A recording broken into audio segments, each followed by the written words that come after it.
Hello friends, ये science की विज्ञान की कक्षा 8वीं की एनसीईआरटी की बुक है। आज हम इसका पहला चैप्टर फसल उत्पादन एवं प्रबंधक ये चैप्टर पढ़ने वाले हैं। आप ध्यान से सुनिएगा। हमने साइंस में पढ़ाई है, इसमें फसल से रिलेटेड सब पढ़ेंगे हम। जो फसल कैसे उत्पादन हो रहा है, कैसे उसको सिंचाई की जा रही है, और थोड़ा मिट्टी से रिलेटेड भी पढ़ेंगे। वैसे फर्स्ट में कि हम जो खेत में कौन कौन से औजार है वो यूज़ करते हैं, जैसे खुरपी, दरांती, बेलचा, ये हल इत्यादि, ये सब क्या है? औजार है जो खेत में हम क्या करते हैं, प्रयोग करते हैं। हम सबको पता है कि सजीवों को भोजन की आवश्यकता होती है। पौधे अपना भोजन स्वयं बना सकते हैं प्रकाश संश्लेषण विधि के द्वारा, लेकिन मनुष्य ऐसा नहीं करते। मनुष्य और जंतु अपना भोजन बनाने में क्या है, असमर्थ हैं। हम अपना भोजन पौधे एवं जंतु दोनों से ही प्राप्त कर सकते हैं।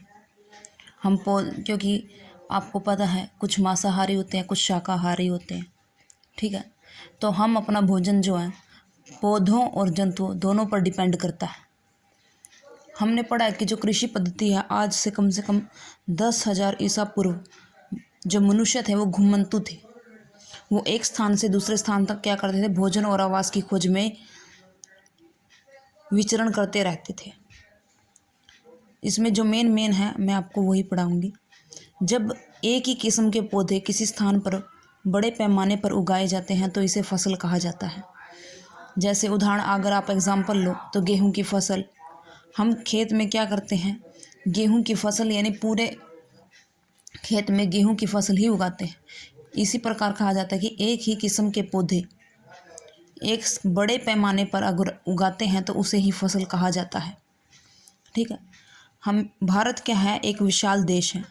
यहाँ ताप, आर्द्रता और वर्षा जैसी जलवायवीय परिस्थितियाँ एक क्षेत्र से दूसरे क्षेत्र में भिन्न हैं। हाँ जी, ये बात बिल्कुल ठीक है। कहीं एक जगह ज़्यादा वर्षा है, कहीं एक जगह कम वर्षा है। टेम्परेचर यानी तापमान पर भी फ़र्क पड़ता है।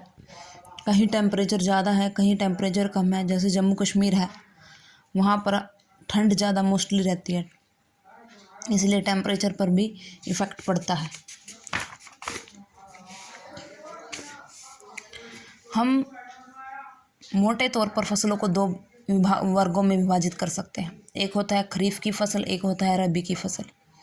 खरीफ की फसल जिन्हें वर्षा ऋतु में बोया जाता है उसे खरीफ फसल कहलाती है। भारत में वर्षा ऋतु सामान्यतः जून से सितंबर तक होती है। हम सबको पता है कि जो सबसे ज़्यादा जो वर्षा है गर्मियों में होती है।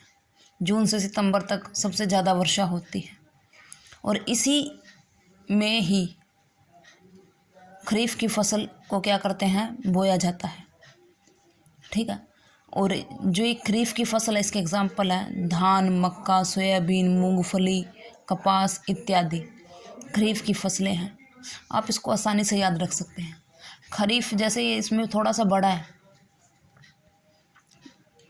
कम से कम इसमें थोड़ा सा बड़ा है, तो चावल, धान होता है चावल, तो चावल भी क्या है, बड़ा है। ऐसे याद रख लेना, खरीफ की फसल क्या होती है, चावल।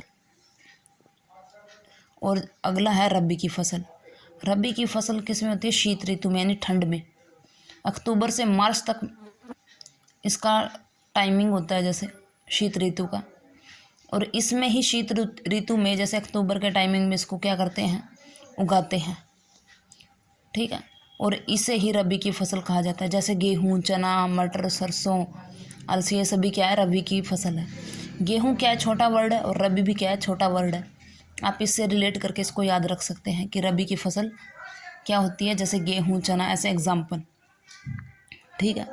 और इसमें तो थोड़ा सा यही इम्पोर्टेंट है। और ये आधारिक फसल पद्धतियाँ कि कृषि पद्धति में कौन कौन से कृषि पद्धति में यूज़ की जाते हैं। जैसे अगर किसान है तो अगर फसल बोने के लिए सबसे पहले क्या करेगा, पहले वो क्या करेगा, मिट्टी की तैयारी करेगा, ठीक है। फिर बुआई करेगा यानी उसको बोएगा, फिर उसके अंदर खाद डालेगा, फिर उसको पानी डालेगा, फिर खरपतवार से सुरक्षा करेगा। खरपतवार आपको पता ही है, अवांछित पौधे जो फसल के साथ अपने आप ही उग जाते हैं, वो क्या कहलाते हैं? खरपतवार। फिर उसके बाद कटाई होगी, फिर उसका भंडारण होगा।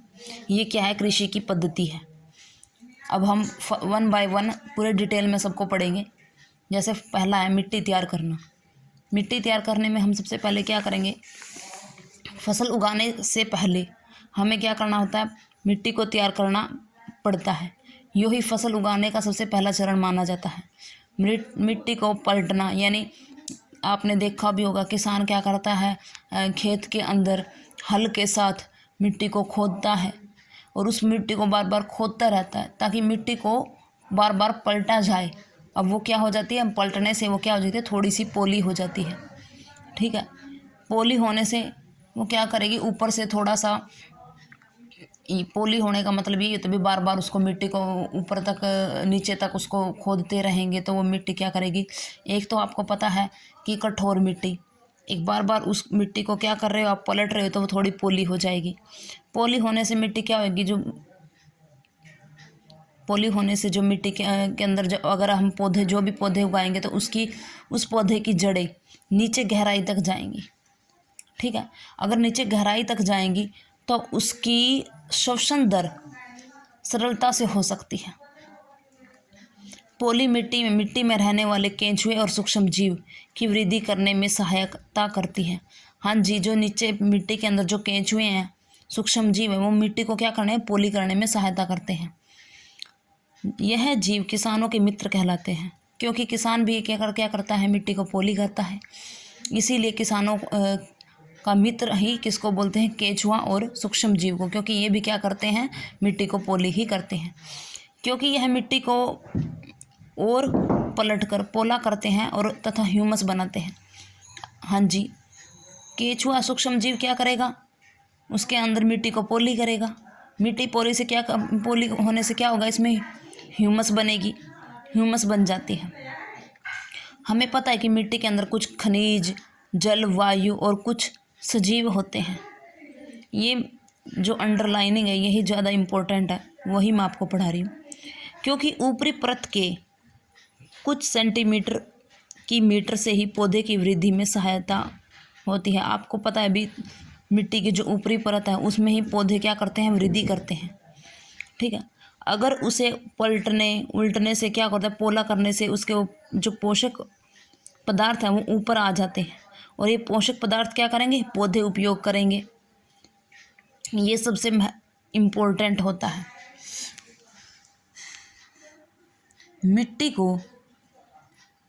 को उल्टने, पलटने और पोला करने की विधि ही यही प्रक्रिया क्या कहलाती है? जुताई कहलाती है। ठीक है, यानी मिट्टी को आप पलटोगे, थोड़ा सा पलटने उल्टने से वो मिट्टी क्या हो जाएगी? पोली हो जाएगी, और यही प्रक्रिया जुताई कहलाती है आपकी। जुताई करने के बहुत सारे साधन होते हैं। हल, जैसे मैंने पहले बताया, हल है, लकड़ी का हल है या लोहे से बने हो, लेकिन आजकल तो टेक्निक बढ़ती जा रही है, तो आजकल क्या करते हैं?